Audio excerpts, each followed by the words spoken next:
What is the role of a chartered accountant?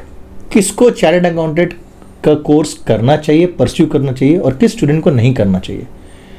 Is mathematics important to become a CA? All this questions will be answered in this video, because हमारे साथ आज जुड़े हुए हैं हमारे ही George academy के एक student, CA, because I like to call him a CA now, because CA Mukund Sarayan. So इस वीडियो में आप उसके जर्नी के बारे में समझेंगे, और अगर आप एक एक्सपायरिंग सीए है, so this podcast is important for you, do watch it. I am feeling very honoured Mukund कि ये मेरा ज़िंदगी में this is a first time कि हम अपना किसी एक्स स्टूडेंट का उसके साथ बैठ के I am going to discuss, और उसका हम एक इंटरव्यू ले रहे हैं। Not a typical interview, but एक शो, एक चैट करेंगे हम लोग इस पॉडकास्ट में। और बहुत हमको आज गर्व भी महसूस हो रहा है। आई एम वेरी प्राउड कि I am going to bring your story, है ना, तुम्हारा कहानी हम लेकर के आएंगे उन लोगों के लिए जो एस्पायरिंग सीए है। So welcome and thank you for taking out your time. You came specially from Calcutta for this podcast. I am so humbled. Thank you so much. Pleasure is all mine भैया. Thank you for having me. तो मुकुंद ये बता कि थोड़ा सा अपना early life के बारे में बताया. स्कूल में व्हाट काइंड ऑफ स्टूडेंट, किस तरह का तुम एक स्टूडेंट था अपने स्कूल में?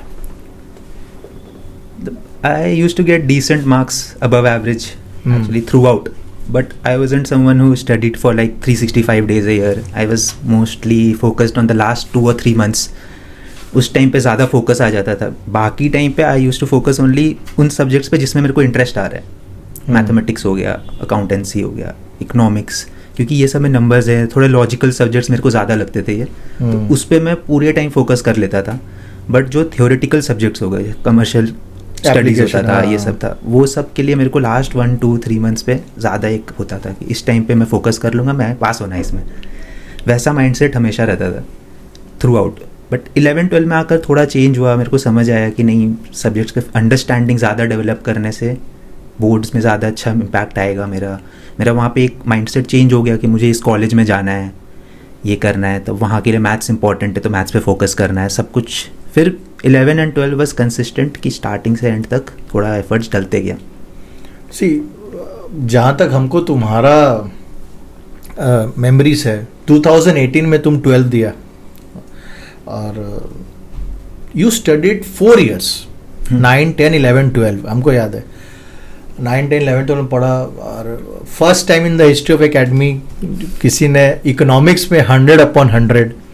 तुम बोल रहा है कि हमको थ्योरी में तुम उतना इंटरेस्टेड नहीं था, लेकिन हम भी शौक हो गए थे कि भाई थ्योरी में 100/100 कौन लेकर आता है. एंड अभी तक वो रिकॉर्ड एकेडमी में है. I remember you as a student, जो क्लासरूम में you are very focused, very शांत, लेकिन अंदर में तेरा नटखट था. तो शरीफ नहीं था भाई. तू शरीफ नहीं था, है ना. सो तू फुल इनटू बुक्स भी नहीं था, right. You are not into only into the books. तुमने हर वो चीज किया जो हर स्टूडेंट करता है. तुमने बदमाशी भी किया, तुमने पढ़ाई भी की. तो एक बात बताओ कि इस चीज को कैसे बैलेंस करते थे तुम, और तुम्हारा क्या एक स्पेसिफिक, कुछ तो तुम्हारा कुछ अपना मंत्र होगा, कि कुछ तो स्ट्रैटेजी होगा, कि जिस स्ट्रैटेजी को तुम स्कूल लाइफ में फॉलो किए हो. स्ट्रैटेजी वही था कि जो चीज़ में इंटरेस्ट आ रहा है वो कर लो. मुझे जैसे अकाउंट्स में इंटरेस्ट आ रहा है, मैथ्स में इंटरेस्ट आ रहा है, इकोनॉमिक्स में इंटरेस्ट आ रहा है. और इकोनॉमिक्स क्योंकि 9 and 10 में आपसे पढ़ा था, कॉमर्स भी आपसे पढ़ा था, बट ज़्यादा इंटरेस्ट इकोनॉमिक्स में था, तो इकोनॉमिक्स में 100% फोकस था मैं. तो ये 3 सब्जेक्ट्स पसंद है, तो ये मैं कंसिस्टेंटली पढ़ूंगा थ्रू आउट. पूरा 2 साल 9 and 10 में पढ़ लिया, 11-12 में पढ़ लिया. बट जो सब्जेक्ट्स में इंटरेस्ट नहीं है, इंग्लिश हो गया, कॉमर्स हो गया, हिस्ट्री, ज्योग्राफी वगैरह रहते थे, वो सब मेरा स्किप होता ही होता था. वो मैं लेकर बैठ ही नहीं सकता. मुझे पता था कि ये लास्ट 2-3 मंथ्स में स्ट्रगल करके रट्टा मार के पास हो जाऊंगा. फिर जैसे बोला 11-12 में आया, थोड़ा स्ट्रैटेजी चेंज हुआ, क्योंकि अब वो एक समझ आने लग गया कि करियर इस पे बिल्ड होगा अब. तो इसके बाद कॉलेज में जाना है. सेंट जेवियर्स का सपना एक आ गया था मन में. मार्क्स जितने भी है, जाना सेंट जेवियर्स में, वैसा हो गया था. तो उसके लिए प्रिपेयर करना है, वहाँ पे हो रहा है, मैथ्स आ रहा है. अब 11 में जब कोई भी स्टूडेंट रिलेट करेगा, 10 के बाद जब 11 में स्विच होता है तो मैथ्स का स्टैंडर्ड बहुत चेंज हो बहुत जाता हाई है। हो जाता है। वो टाइम पे मैथ्स के लिए कोप अप करना मेरे लिए बहुत मुश्किल हो रहा था। तो मेरे को याद है मैं 42 लाया था 11 के मिड में, एंड 42 से जेवियर्स होना नहीं था। मेरे को धीरे धीरे समझ आने लगा कि अब मेरे को मैथ्स में मेहनत करना है। तो मैं मैथ्स के बुक में एक ऐसा सम नहीं होगा जो मैंने सॉल्व नहीं किया 2 से 3 बार। इतना प्रैक्टिस किया तब जाके वो मार्क्स इंप्रूव हुआ। तो बस अपने वीकनेसेस पे काम किया, एंड जो मुझे पता था कि मेरा स्ट्रेंथ है लास्ट 2-3 मंथ्स में मैं कोप अप कर लूँगा, तो वो छोड़ दिया। वो लास्ट 2-3 मंथ्स में ही फोकस किया उस पर। तो आई गेस सबको यही करना चाहिए। बेसिकली जो हम तुम्हारा बात से समझ में आ रहा है कि तुम क्लास 11 का स्टार्टिंग से तुमने टारगेट ले लिया था कि मेरा कॉलेज कौन सा है।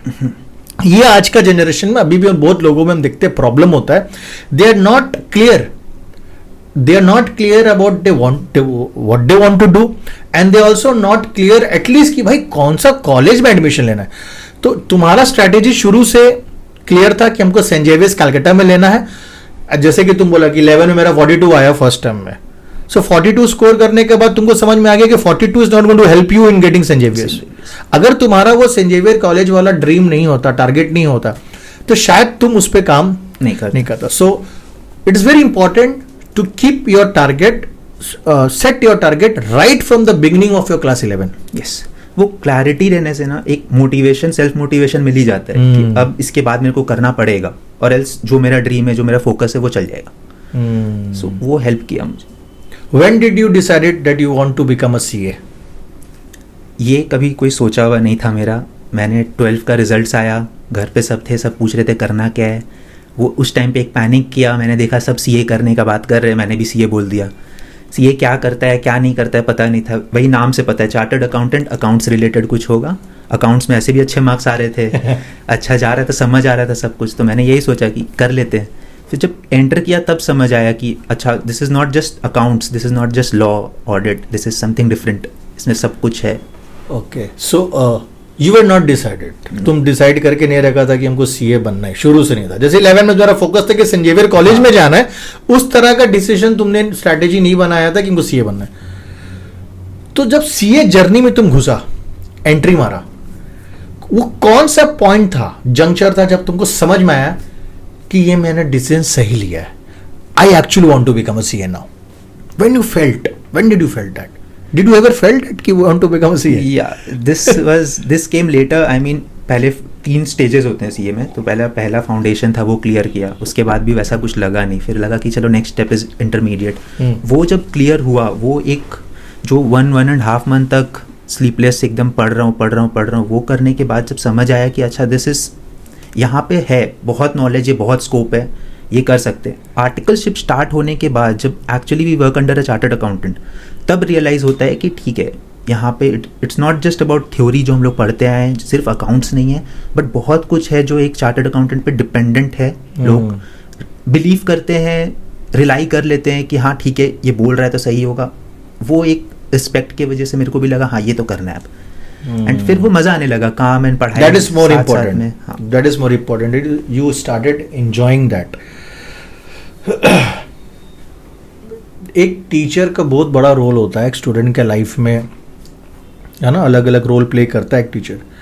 आप कोई टीचर, आपके ज़िंदगी में ऐसा कोई टीचर है जो डू यू थिंक कि उसने मेरे अंदर में ये कॉन्फिडेंस बिल्ड किया कि यस मैं ये कर सकता हूँ लाइफ में, आई ऑल्सो कैन अचीव?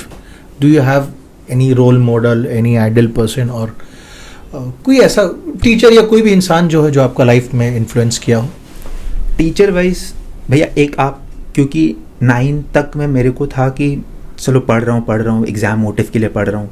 9 में एक हम लोगों का चैप्टर था कमर्शियल, उसमें एडवर्टाइजमेंट एंड मार्केटिंग लेकर, मेरे को याद है आपने पूरा चैप्टर एक बॉटल से पढ़ा दिया था हम लोगों को कि लेबलिंग क्या होता है, मार्केटिंग क्या। तो उससे मेरे को क्लिक करने लगा कि बहुत सारा चीज़ ऐसा है जिसपे सिर्फ अंडरस्टैंडिंग का फोकस करके चल सकते हैं। एंड वो चीज़ मैं अभी तक ट्राई करता हूँ कि उसको रियल लाइफ में बस ट्राई करूँ मैच करने का, जहाँ से कोई लिंक बैठा उसको मैं दिमाग में बैठा हूँ, वो हेल्प करता है लॉन्ग टर्म में, वो रिटेन्ड रहता है। अरे कुछ लर्न कर लिया वो भूल जाएंगे। तो एक आप दूसरे नाइजल सर जो 10 में हम लोगों को इकोनॉमिक्स पढ़ाया था, इकोनॉमिक्स के तो गुरुदेव है तो उनसे 11-12 में भी मैंने बहुत गाइडेंस लिया था, उन्होंने भी बहुत हेल्प किया। तो टीचर्स में आप Nigel sir. Great great great. Mukund, 2018 में तुम क्लास 12 पास किया एंड 2023 में you become a CA in 5 years of time, और 5 years ही लगता था उस समय में सीए बनने के लिए, and you did it. As a parents, many parents ना, उनको सीए के बारे में पता है, CA as a course, but उनको ना सीए की जर्नी के बारे में नहीं पता है. स्टूडेंट्स भी चाहते हैं सीए बने, बट सीए का जो जर्नी है, जो स्टेप्स है, वो नहीं पता है.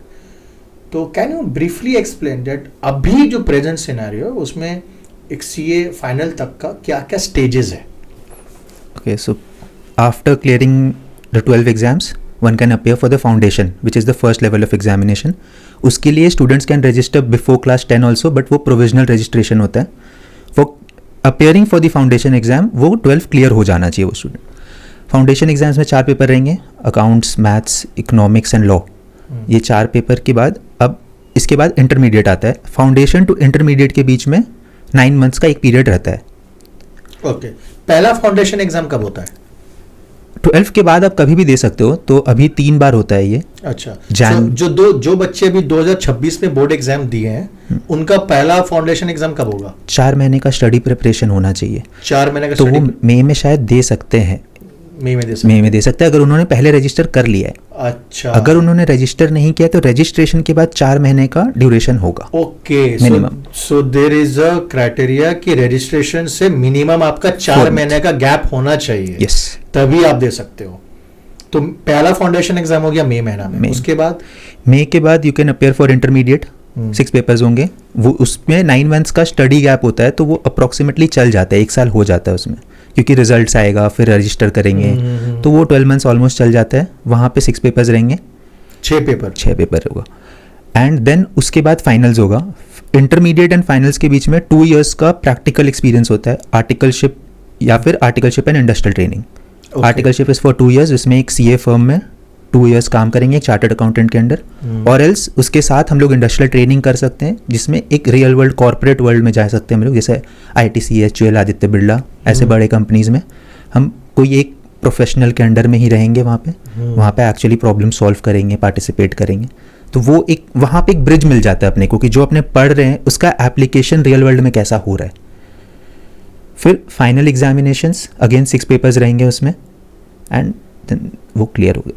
फाउंडेशन आप साल में कितना बार दे सकते हो? 3 times. 3 times आप दे सकते हो. जनवरी 2 बार था मेरे टाइम पे, 2 बार था. फिर जनवरी हो गया, अभी जनवरी, मई एंड सितंबर. ओके, एंड इंटरमीडिएट एग्जाम्स आप कितना बार दे सकते हो? Same as foundation, 3 times. अब पेयर कितने बार भी कर सकते हैं. साल में 3 अटेम्प्ट होता है. साल में 3 अटेम्प्ट है, बट उसका कोई रिस्ट्रिक्शन नहीं है. आप जितनी बार भी दे सकते हैं, बट 3 अपीयरेंस आपको करना है साल में.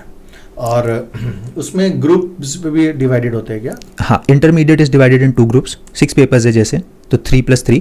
Group 1, group 1, group 2. आप अलग अलग ग्रुप करके भी दे सकते हो, बट जनरली अभी 6 कर दिया. हम लोगों के टाइम पे 8 पेपर्स होते थे. तो अभी core subjects, core papers practical and theory में डिवाइड किया हुआ है. अकाउंट्स रहेगा, law, audit, taxation, FM, strategic management, auditing, ये सारे सब्जेक्ट्स रहते हैं इन इंटरमीडिएट. एंड इनका ही एडवांस लेवल होता है इन फाइनल्स.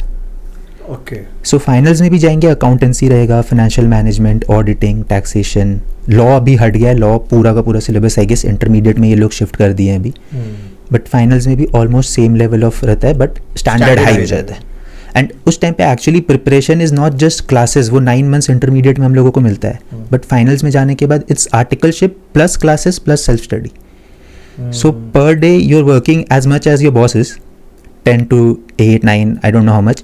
फिर उसके बाद you have to attend your classes, online ले लो या फिजिकल क्लासेस ले लो. उसके बाद अगर कुछ होमवर्क है, सेल्फ स्टडी करना है, वो तो बेसिकली वो एक टेन्योर जो होता है वो सबसे ज़्यादा टफ टेन्योर होता है कि आप आर्टिकलशिप के साथ कैसे इतना मेंटल पीस रख रहे हो कि आप उसके साथ पढ़ पा रहे हो.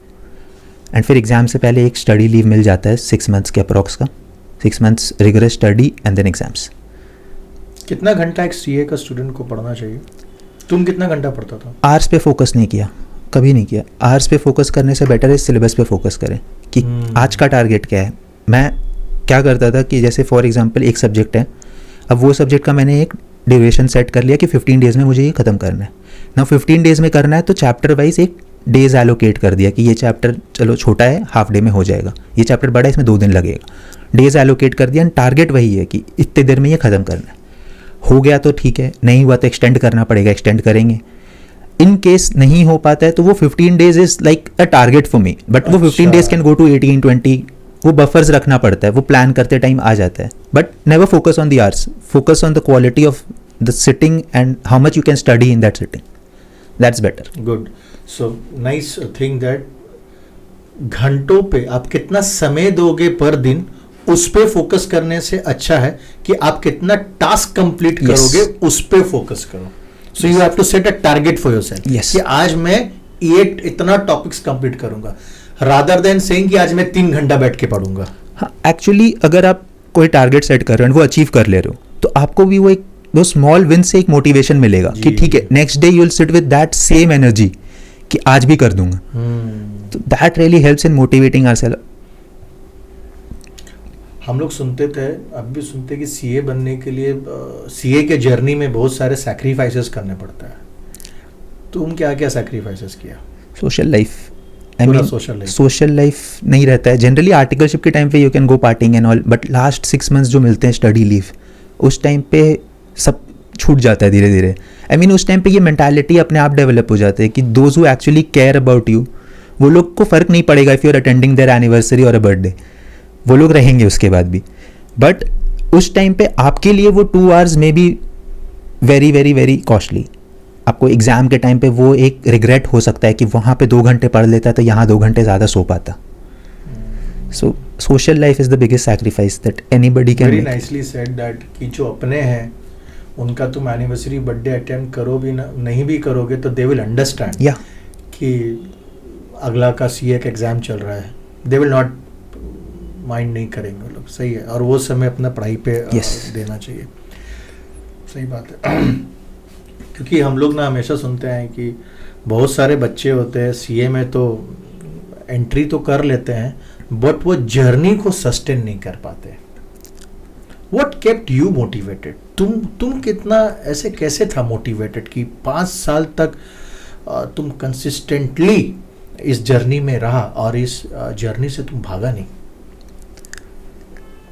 इंटरमीडिएट के बाद लाइक आई सेड मेरे को वो हो गया था कि अब तो सीए करना है। जो मेन सेटबैक्स आते हैं वो आर्टिकलशिप के टाइम पे नहीं आएंगे, वो आएंगे जब स्टडी लीव मिलता है। क्योंकि आर्टिकलशिप तक is like a specific routine you are following, going to the office, coming back, studying. आप उस टाइम पे इतना ट्रैक नहीं रख पाते हो कि आपका क्या सिलेबस कवर हो गया, क्या बचा हुआ है। Classes by classes we just try to cover everything. जब 6 मंथ्स का टाइम होता है, वहाँ पे first time we sit with the book. मैं एक एक्सेल शीट लेकर बैठा कि अब प्लान बनाना है अपना। प्लान बनाने बैठ रहा हूँ तो देख रहा हूँ अच्छा ये तो पढ़ा ही नहीं, ये क्या था भूल गया। तब रियलाइज़ होता है कि कितना कुछ बचा हुआ है। वो टाइम होता है जहाँ पे सेटबैक्स मिलते हैं कि ये क्लास में किया हुआ याद आ रहा है बट समझ नहीं पा रहा हूँ, रिकॉल नहीं कर पा रहा हूँ, वापस से देखना पड़ेगा। उस टाइम पे as I said small wins पे फोकस करना चाहिए, तो डेली टारगेट सेट करना चाहिए। मैं वही करता था कि हर दिन का एक टारगेट सेट कर लिया, पेपर पे लिख लिया।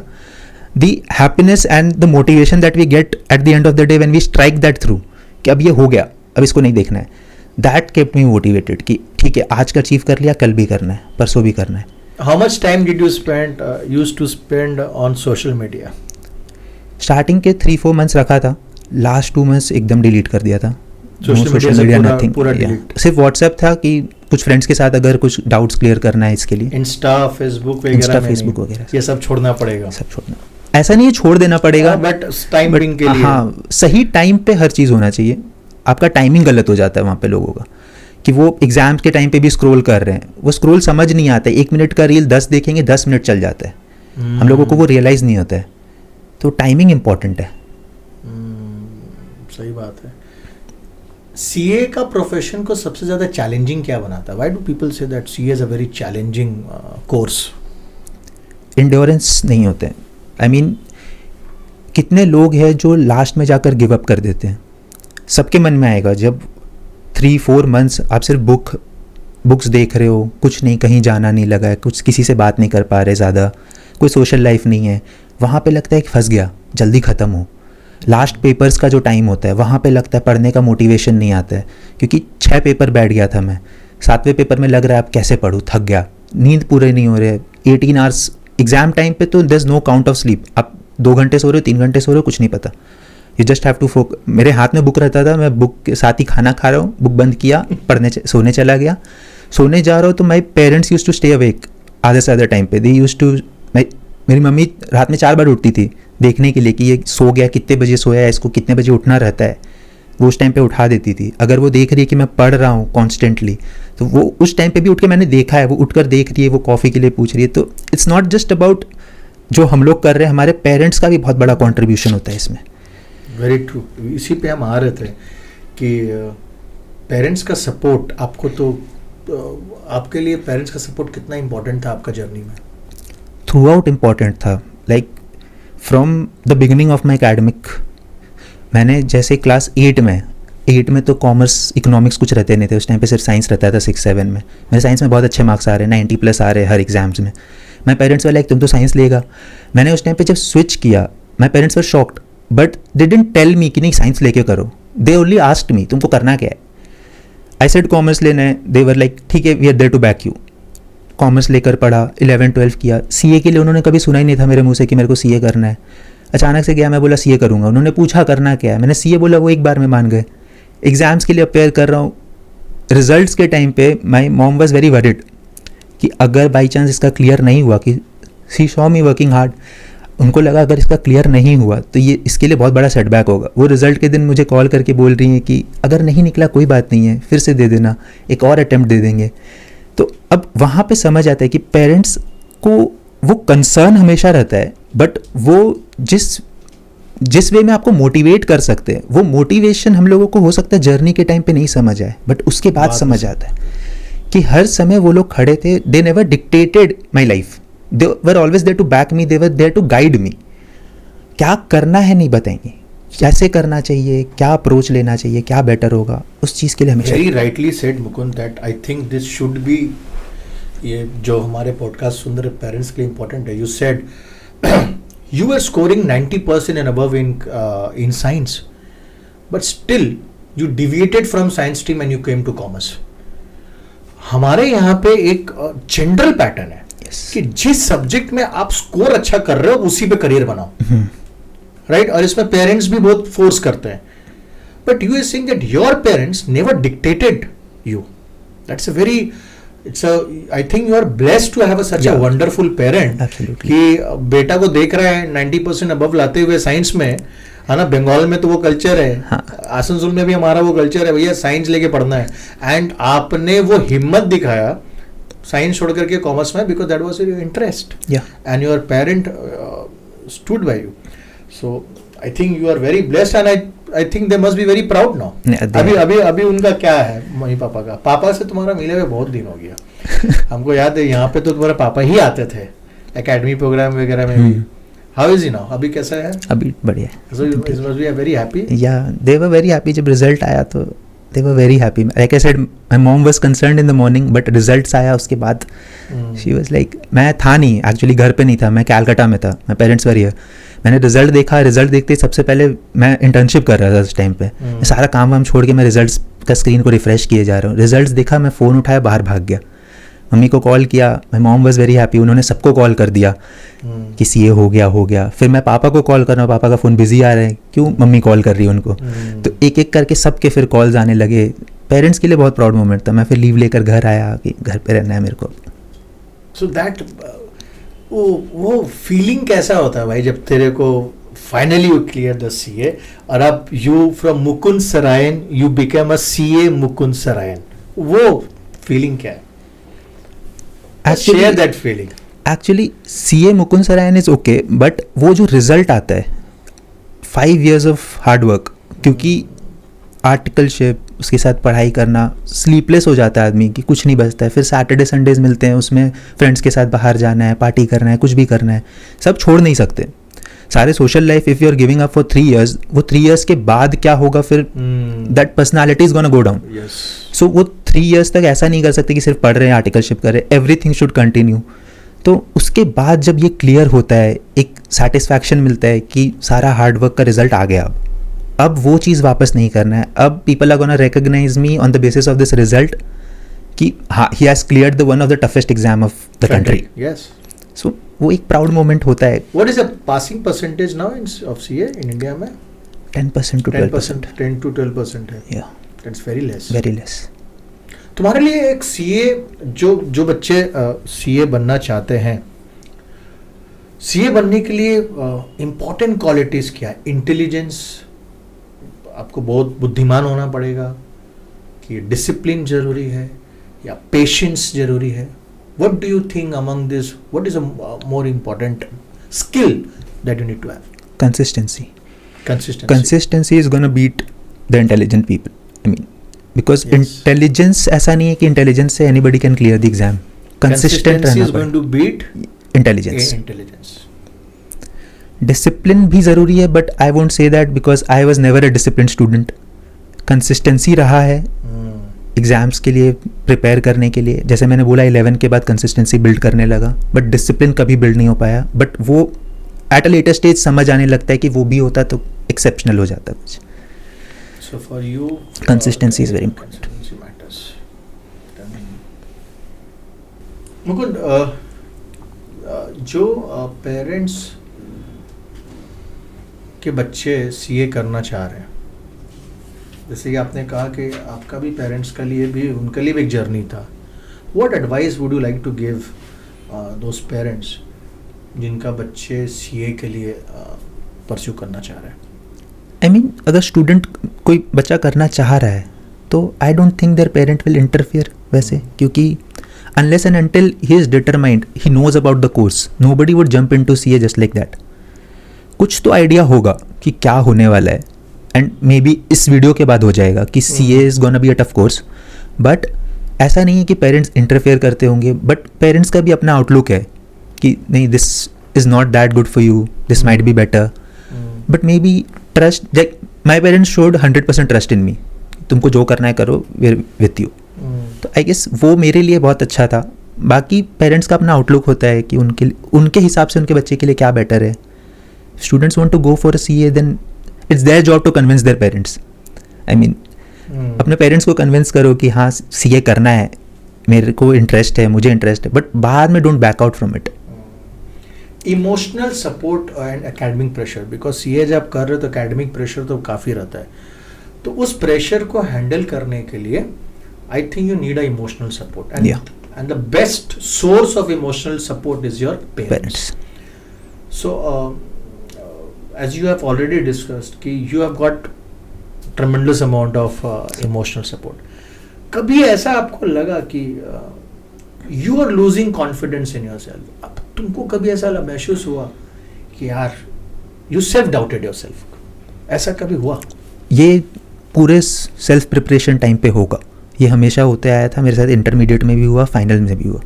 अच्छा. मैं पढ़ रहा हूँ, मैंने आज पढ़ा, कल बुक वापस से खोला, वो चैप्टर देख रहा हूँ, मुझे याद नहीं आ रहा है. जब इतने टाइम तक एक चीज़ पढ़ते जा रहे हैं तो वो होता है, स्लिप कर जाता है माइंड से, नहीं याद रहता है.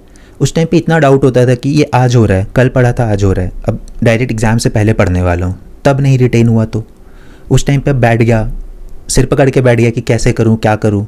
पेरेंट्स से बात कर रहा हूँ, उनको बोल रहा हूँ कि ऐसा ऐसा हो रहा है, तो वो लोग भी सपोर्ट करते हैं कि हाँ फिर से पढ़ के देखो, कोई बात नहीं है, ये तो अच्छा एग्ज़ाम से पहले हो गया, एग्ज़ाम्स के टाइम पे होता तो क्या.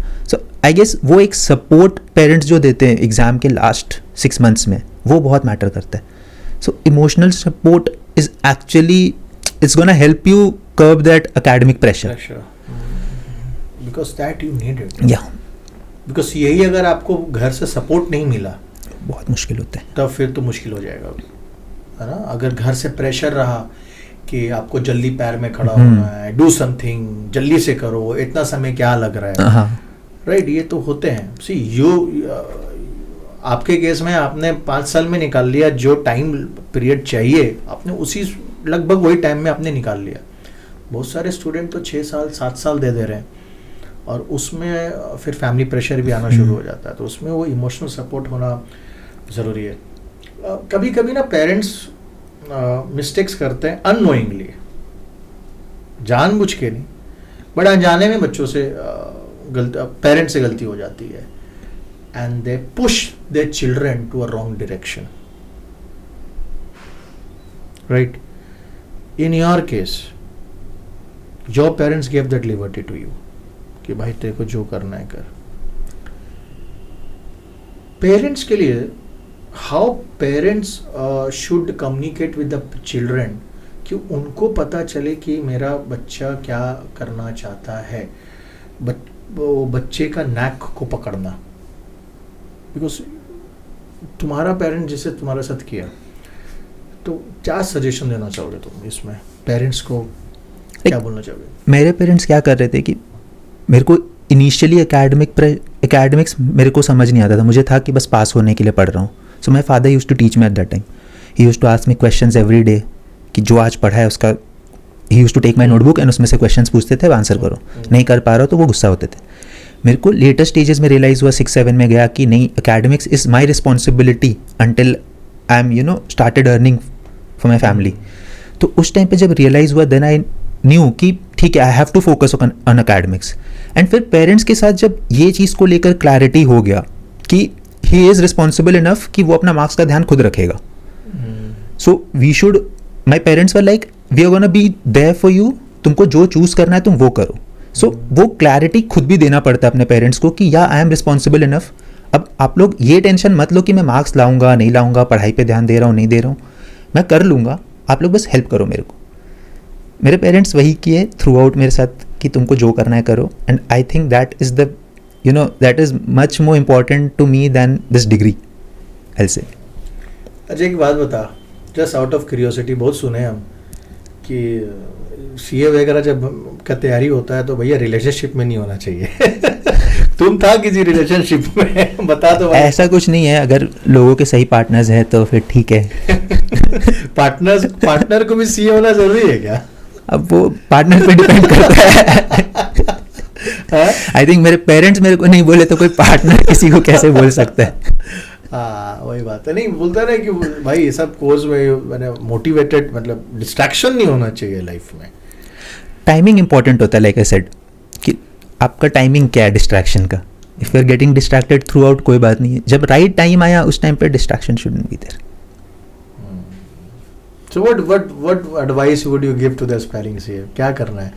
योगी बन करके CA बनना चाहिए कि enjoy your life, enjoy करते हुए बनो, क्योंकि 5 साल is not your entire life. उसके बाद your personality should be there with you.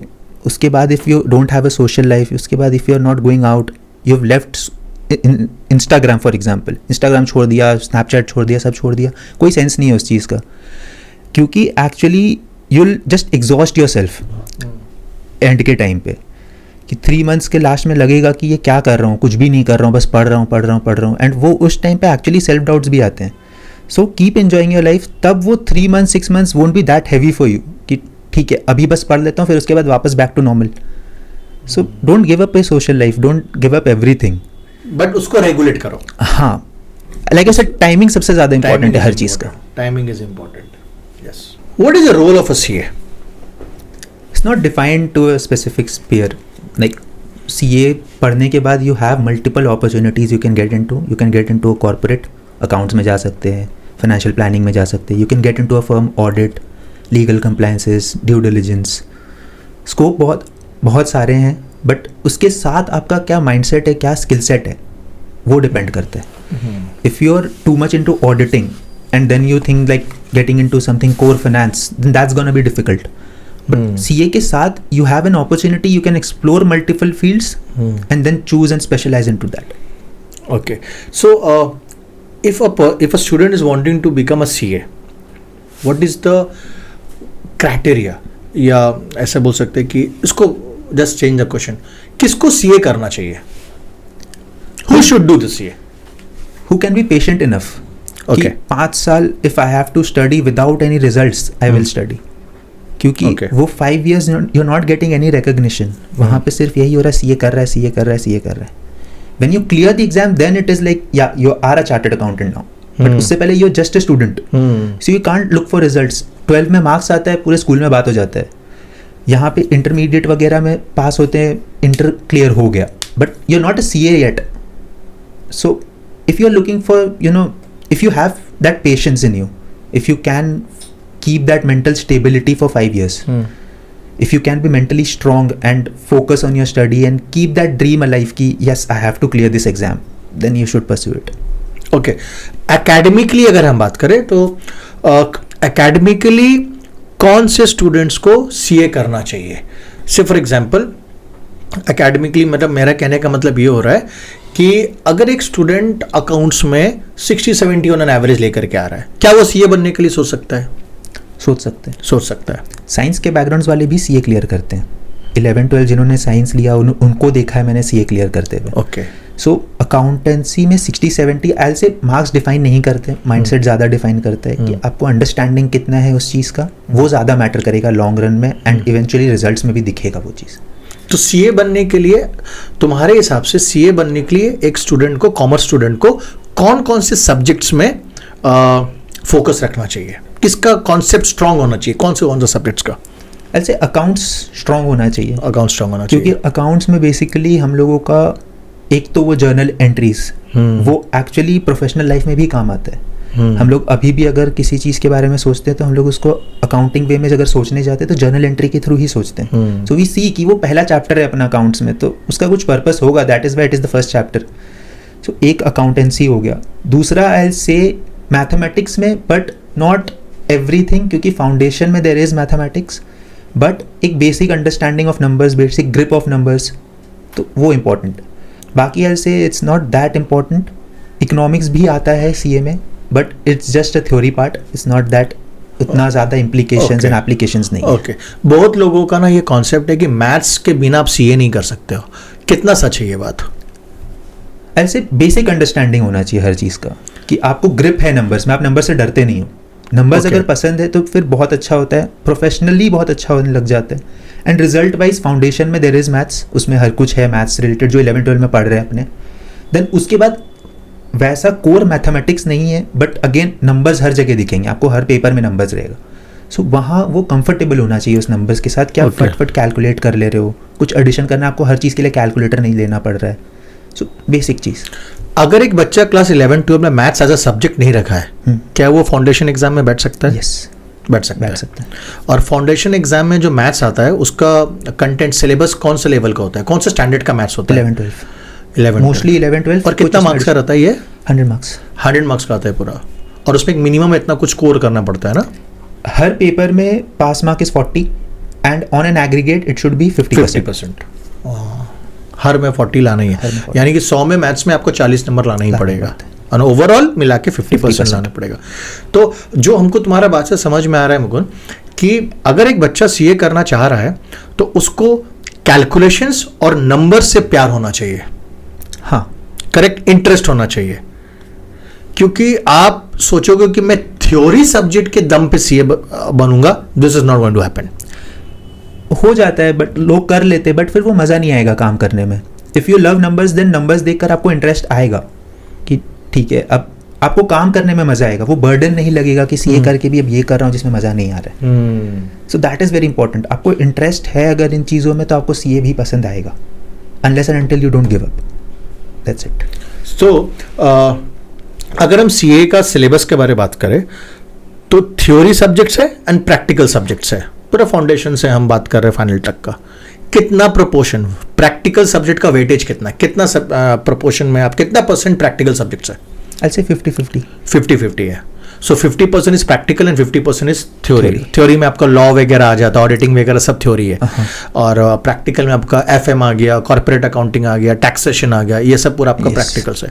तो यानी कि a student has to have that grip over the numbers. Yes, calculation तो करना ही पड़ेगा, भले मैथ्स एज अ सब्जेक्ट आपका नहीं है, नहीं, मैथमेटिक्स एज अ सब्जेक्ट आपका सीए के कोर्स में नहीं है, फाउंडेशन को छोड़ करके सिर्फ फाउंडेशन में आपका मैथ्स आ रहा है, वो भी 11-12 का बेसिस के ऊपर है। उसके बाद मैथ्स इज नॉट देयर, उसके बाद maths is not there. Okay, fine. So what are the biggest myths जो तुमको लगता है कि एक, बिकॉज तुम सीए का जर्नी जाने का पहले तुम्हारा भी कुछ इंप्रेशन होगा एक, तो जब तुम जर्नी में गया तो एक्चुअली तुमको पता चला नहीं यार ये तो भ्रम था। सीए से रिलेटेड सबसे बड़ा भ्रम क्या है तुम्हारे हिसाब से? That only toppers can clear it. Okay, it's actually the biggest myth, क्योंकि मैंने जैसे बोला इंटेलिजेंस को बीट करता है हमेशा कंसिस्टेंसी। अंदर जाने के बाद, कोर्स स्टार्ट करने के बाद, if you are consistent, if you are giving in that effort, वो क्लियर हो जाएगा। You don't have to be a topper कि स्कूल में टॉप करते हैं तभी सीए क्लियर होगा. You don't have to be an एल से एवरेज स्टूडेंट्स भी आराम से क्लियर कर लेते हैं, क्योंकि मैं अपने आप को देखकर बोल रहा हूँ, मैंने जब सीए स्टार्ट किया मुझे पता नहीं था, मैं गया, मेरे लिए शॉकिंग था वो चीज़ कि इतने सारे सब्जेक्ट्स है कैसे करेंगे, बट वही कंसिस्टेंसी, वहाँ पे everything is possible. How did you manage one thing? देखो सीए के साथ साथ इंटर के साथ साथ तो आप ये भी कर रहे हो, कॉलेज भी कर रहे हो, and you did from Saint Xavier's morning batch में था कि मॉर्निंग? तो 6 to 9:40 वाले अपने क्लास होते थे. तो अपना जेवियर्स में जो पढ़ रहे हो तो 6 to 9 और जेवियर्स का तो अपना अटेंडेंस भी बहुत चाँप रहता था उसमें. तो एक बात बता मेरे को कि कैसे मैनेज किया तुम अपना कॉलेज का पढ़ाई और सीए का पढ़ाई? तो कॉलेज के साथ, कॉलेज खत्म होता 9:40, 11 o'clock से हम लोगों का क्लासेस स्टार्ट हो जाता. अच्छा. फिजिकल क्लासेस होते थे उस टाइम पे. सो 11 to अप्रॉक्सीमेटली 1:30 एक क्लास चला, फिर 1 to 2 का गैप मिलता था, उसमें we used to have lunch and all. फिर 2 o'clock से नेक्स्ट क्लास, 2 to 5 एक क्लास चला, फिर 5 to 6 एक ब्रेक मिल जाता, 5 to 5:30 एक ब्रेक मिल जाता, देन 5:30 to 7:30 और समथिंग एक और क्लास होता था. तो अप्रॉक्सीमेटली 2 से 3 classes every day. So on an average कितना घंटा की कोचिंग होती थी? अगेन आर्ट्स तो कभी गिना ही नहीं, हमेशा कंटेंट जो रहता था, तो अप्रॉक्सीमेटली ये चल जाते थे, 6 months चलता था. वीक में कोई सब्जेक्ट्स 2 बार हो रहे हैं, कोई 3 बार, कोई 6 दिन हो रहे हैं. मतलब ऑन एन एवरेज 6 घंटे का तो कोचिंग हो रहा है per day. Yes, per day 6 hours का कोचिंग, मोर देन 6 hours का coaching is there. And if not coaching then self study भी करना है उसके बाद. हाँ, क्योंकि अगर रिवाइज नहीं करे तो वो भूल जाएंगे. बीकॉम का सिलेबस और सीए का सिलेबस कितना मैच करता है? आई रिमेंबर स्टार्टिंग के 3 सेम्स सिलेबस ऑलमोस्ट कॉमन थे. CA is 100%, BCom is then 60-70%. Okay, so अगर एक स्टूडेंट सीए के लिए पढ़ाई कर रहा है, सीए का कोचिंग कर रहा है, तो उसका पहला 1.5 साल बीकॉम कवर हो जाएगा. कुछ 1-2 सब्जेक्ट्स हो सकते हैं इधर उधर हो, बट कवर मोर और लेस कवर हो जाएगा. सो सीए का इंटर तक का पढ़ाई, हमको जहां तक आइडिया है कि सीए का इंटर तक का पढ़ाई और बीकॉम का 3rd ईयर तक का पढ़ाई लगभग बोलते हैं कि मैच कर जाता है, 60-70% मैच कर जाता है. हाँ. अच्छा मुझे एक चीज बता कि अगर एक बच्चा सीए कर रहा है, उसको ग्रेजुएशन करना पड़ेगा, तो ग्रेजुएशन में बच्चे लोग कंफ्यूज हो जाते हैं कि बीकॉम करे कि बीबीए करे. सीए के साथ बीकॉम करना ठीक होगा कि बीबीए करना ठीक होगा? बीकॉम ज्यादा बीकॉम बेटर होगा. बीकॉम के लिए फिर एडिशनल एफर्ट्स उतना नहीं डालना पड़ेगा. यस. बीबीए में कुछ चैप्टर्स अलग हो गए, सब्जेक्ट्स अलग हो गए, तो वो अलग फोकस एक करना पड़ेगा. So it is always advisable that if you want to pursue graduation with CA plus BCom is will be a better thing. Any message you want to give to your teachers, जो आपके school teachers को अगर आप कुछ message देना चाहते हैं? School tenure में उतना टीचर्स के बात पे ध्यान दिया नहीं ज़्यादा. Mostly I was focused on जो ट्यूशन टीचर्स बोलते थे, क्योंकि स्कूल में इतने सारे फ्रेंड्स हैं, वो पर्सनल अटेंशन नहीं है टीचर्स की तरफ से, तो हम लोग बहुत क्लासेस स्किप कर रहे हैं, खेल रहे हैं, इधर उधर घूम रहे हैं, क्लासेस में मस्ती मजाक चल रहा है. बट जब ट्यूशन्स होता था वहाँ पे मेरा फोकस बढ़ जाता था. फोकस वहाँ पे एक्चुअल, हाँ बैच स्मॉल है. मैंने इकोनॉमिक्स एंड कॉमर्स ज्वाइन ही इसलिए किया था क्योंकि उस टाइम पे ये था कि आप मारते हो, अगर पढ़ेगा नहीं तो आप मारोगे. मैंने इसलिए ही ज्वाइन किया कि अब मेरे को पढ़ना पड़ेगा ये वाला. मैंने घर पे बोला है कि नहीं साइंस नहीं लूँगा, इकोनॉमिक्स कॉमर्स कमर्शियल तरफ जाना है मुझे, तो अब तो पढ़ना होगा. मैंने इस डर से ज्वाइन किया. सो टीचर्स हेल्प तो बहुत करते हैं आपको, वो एक बेस फाउंडेशन वही बिल्ड करके देंगे जिसके बेसिस पे आप आगे तक करोगे. एंड एक्चुअली इनिशियली आप टीचर्स पे रिलाई करते हो कि अंडरस्टैंडिंग कैसे डेवलप होगा. वो एक फाउंडेशन एक्चुअली हेल्प करता है जब आप सेल्फ स्टडी करते हो. आप उसी फाउंडेशन पे पढ़ते हो, वही मेंटालिटी लेकर पढ़ते हो. लाइक आई सेड, आपने एक बॉटल से पढ़ा दिया था हम लोगों को एक चैप्टर, तो वो मैं आगे जाकर भी ट्राई करता था कि कैसे प्रैक्टिकली हर चीज़ रिलेट करके पढ़ पाऊँ. So that is very helpful. Do students realise later in life the value of a strict teacher? School में हम लोग सब जब स्कूल में कोई टीचर स्ट्रिक्ट होते थे हमारे साथ या कहीं पर भी, तो हम लोगों को उस समय में बहुत खुन्नस होती थी. आई थिंक तुमको भी ये चीज़ फील हुआ होगा. But later in life do you think that वो स्ट्रिक्टनेस हमारे लिए काम आता है? यस, वो एब्सोल्युटली आता है. लाइक आई सेड, मैंने ज्वाइन ही इसलिए किया था क्योंकि मुझे एक स्ट्रिक्ट टीचर चाहिए. वो ज्वाइन किया, समझ आया हर कुछ. लाइक अब मैंने जब अकाउंट्स कर रहे थे तो आप होमवर्क्स देते थे उस टाइम पे. अब होमवर्क मैं डेली किया, आपने कभी नहीं पूछा मेरे से कि होमवर्क हुआ नहीं हुआ. जिस दिन एक दिन नहीं किया उसी दिन आपने मेरे से पूछा. एंड ऐसा भी नहीं मेरे बॉडी लैंग्वेज में कुछ डिफरेंस होगा, मैं वैसे ही बैठा था क्लास में, उसी जगह पे बैठा था, वैसा ही लुक था, आपने उसी दिन पूछा हुआ तेरा. अब मैं झूठ बोल नहीं पाया, एक वो डर था, और उसी दिन मैं मार खाया. सो वो स्ट्रिक्टनेस आगे जाकर समझ आता है कि वो कंसिस्टेंसी रहना चाहिए. मैं एक दिन होमवर्क नहीं किया तो उसके वजह से मुझे डांट पड़ा, तो वो नहीं होना चाहिए. आई थिंक वो मार तेरे को अभी भी याद है. हाँ, मुझे यहाँ पे की हुई हर गलतियाँ याद है, क्योंकि वो गलती के लिए आपकी स्ट्रिक्टनेस जो थी वो एक इम्प्रेशन क्रिएट कर देती है मन के अंदर. हम लोगों का पहला टेस्ट हुआ था, उसमें जो गलती किया था वो भी मुझे याद है. अच्छा. जो अकाउंट्स के बोर्ड एग्जाम में जो मैंने गलती किया था वो भी याद है. वो डर के वजह से याद है, वो गलती अब दोबारा होगा नहीं मुझसे. You scored 99 in accounts in class 12 ना? एंड वो 1 मार्क का गलती मुझे हमको याद है. हमको तुम हमको फोन करके बोला भी कि भैया हमसे ये गलती हो गया, 99 आ रहा है, और एग्जैक्टली 99 आया था तुम्हारा. It's good to remember your mistakes. ये तो है, ये तो. And we should always be grateful to our teachers actually, है ना. So what kind of teacher do you think that students remember forever? एक स्टूडेंट किस तरह के टीचर को हमेशा याद रखता है? Who knows the outlook of students. अगर टीचर स्टूडेंट को समझ पा रहे हैं कि क्या प्रॉब्लम हो रहा है स्टूडेंट को, क्यों नहीं वो कर पा रहा है, एंड अगर वो कर रहा है तो वो कहाँ गलत हो सकता है, वो बहुत मैटर करता है. मैं आपका ही एग्जाम्पल दे के बार बार बोलूँगा. फाइनल एग्जाम्स के टाइम पे भी आपने मेरे को बोला था तुम्हारा मार्क्स छूटेगा, तुमको 100 नहीं आएगा, और उसका एक ही रीज़न होगा कि तुम हड़बड़ा जाएगा पेपर के टाइम पे. एंड हड़बड़ी में ही मैंने गलत किया था एग्जाम्स में. So that's the thing. अगर टीचर आउटलुक समझता है स्टूडेंट का तो स्टूडेंट को बहुत हेल्प होता है उसमें. मैं अभी भी ट्राई करता हूँ कि जब मैं पेपर दे रहा हूँ तो हड़बड़ाऊँ नहीं किसी चीज़ में, क्योंकि वो गलत होगा. सो आई गेस टीचर्स का अगर अंडरस्टैंडिंग है कि स्टूडेंट कहाँ गलत कर सकता है, कौन से स्टूडेंट पे क्या प्रॉब्लम है, किसका क्या स्ट्रेंथ है जिस पे उसको काम करना चाहिए, और उस पे वो पिवट करे अपने पूरे पेपर्स को, सो वो बहुत हेल्प करता है. True, very true, very true. Mukund, ये बताना थोड़ा सा फाइनेंशियल स्टेबिलिटी के ऊपर में. 18 साल में बच्चा बोर्ड दे रहा है, और अभी सीए का कोर्स 4 साल का हो गया. 4 साल का हो गया. तुम्हारे समय में 5 साल का था, क्योंकि आर्टिकलशिप 1 साल कम हो गया.